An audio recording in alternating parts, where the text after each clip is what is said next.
Ladies, gentlemen, and haradrim of all ages, it's time to admit it. For the most part, for the majority of players, at this very moment, Season 1 is dead. It's been crawling to a halt since release, really, and there are so many reasons why this happened in so many ways it could have been solved or at least avoided for a longer time, so let's talk about it all. Last week I dropped a video talking a small bit about the abrupt decline in player base, and 3 hours after that, the developers released trailers and announcement slides for Season 2 coming on October 17th, a season of vampires, vampiric powers, and blood.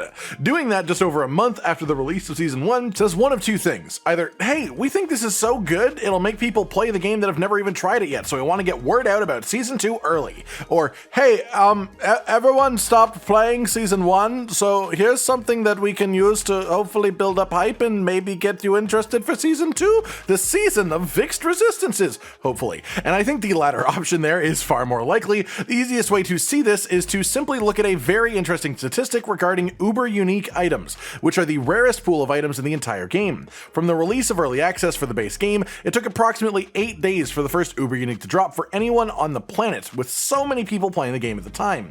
These items are super rare, they are known to only drop from enemies that are level 85 or above, and considering how popular the game is and was, that's a really long time for the first drop to happen for even one person on the entire planet. Now let's talk about Season 1. It took right around a month before our first uber unique dropped for anyone. That would imply about a 66% drop in playtime of level 85 and above content since the start of Season 1, at least compared to the base game launch. And it's important to note that that doesn't even consider that it is far faster to level up now than it was at launch, so it's easier to get to level 85 content, and also the fact that we have more drops now than we did at launch too, with bosses guaranteed to drop legendaries now, loot goblins guaranteed to drop legendaries now, nightmare dungeons having ridiculous extra drop rates now, and it just makes it so much easier to collect strong gear in general than it was at launch. So at a base level, yes, you could argue that the difference in time alone of acquiring our first uber unique as a community indicates a 66% playtime decrease at that level of content. The reality though is that it's actually even higher of a decrease than that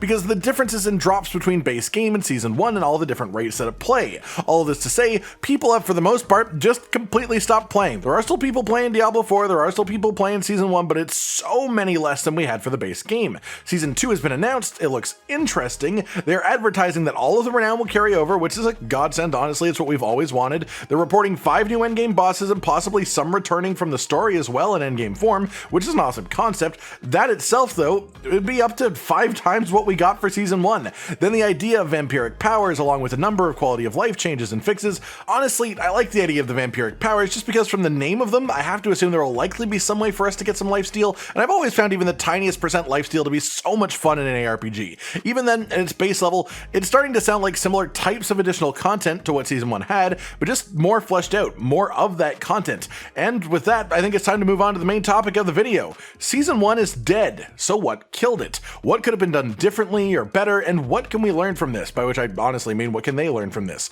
Well, if you want to know what killed it, you don't have to look a whole lot further than patch 1.1 for starters. This patch hit 2 days before the season started. This was the heaviest nerf patch that has happened in the game, and honestly to any video game in a very long time, making every single person who plays it noticeably weaker and just sort of ruining a lot of people's fun. To put it simply, players get accustomed to feeling a certain amount of power the more they play your game. Giving them more power makes them happier, they enjoy that. Giving them less power makes them upset. Giving them harder things to fight is sort of the best of both worlds. This patch was very hard on the just giving players less power route, and it was incredibly out of left field and surprising as players because we just didn't have any warning on it at all. That immediate change of momentum from being strong to just sort of middling power really hurt the feeling of the game for a lot of people. Of course, the developers later claimed these changes were meant to happen simultaneously with a nerf to the difficulty of nightmare dungeons to sort of even it out in the nightmare dungeons, but make the rest of content feel a bit more challenging, which is a reasonable ideal, I suppose, but the way that you did it is just so strange, and I have 2 main things to say about it. 1,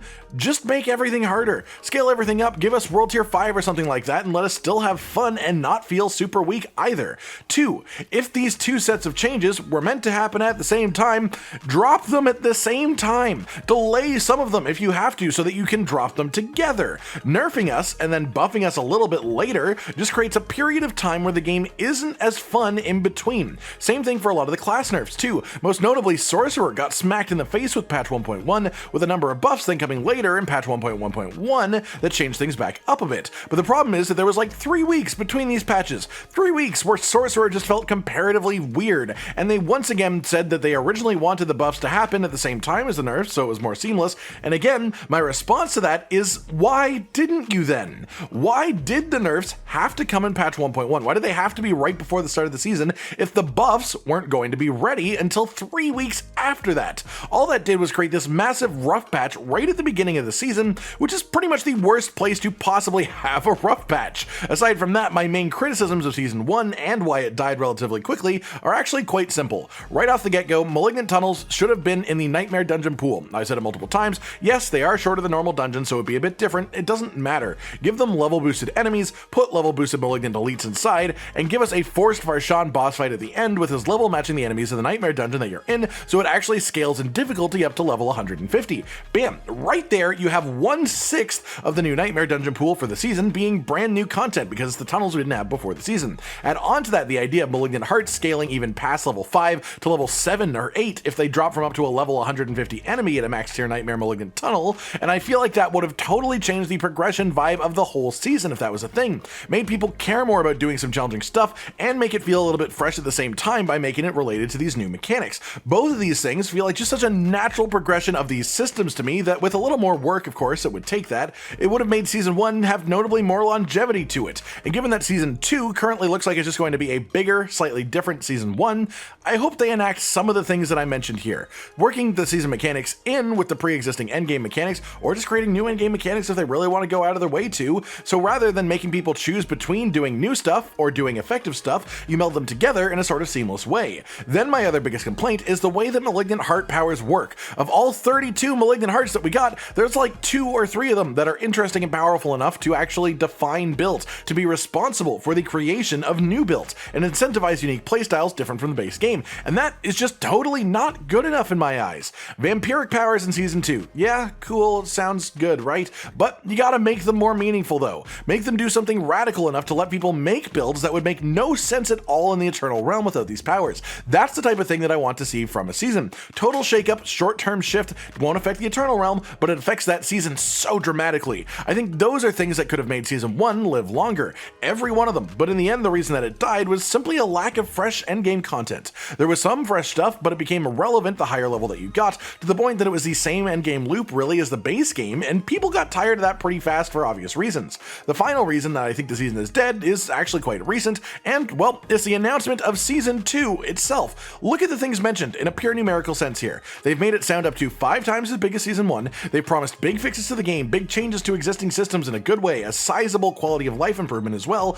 I look at that, and my first thought is, yeah, that'll be nice when I get to play that season, not, yeah, I'm gonna go enjoy not having that for 2 months by playing Season 1, because that's sort of what they've done. They've gotten you to look at this thing that's coming, saying it's way better than what you've got, and people are obviously not going to keep engaging with the current thing then. Immediately after I put out a video last week asking the question, is Diablo 4 Season 1 already dying?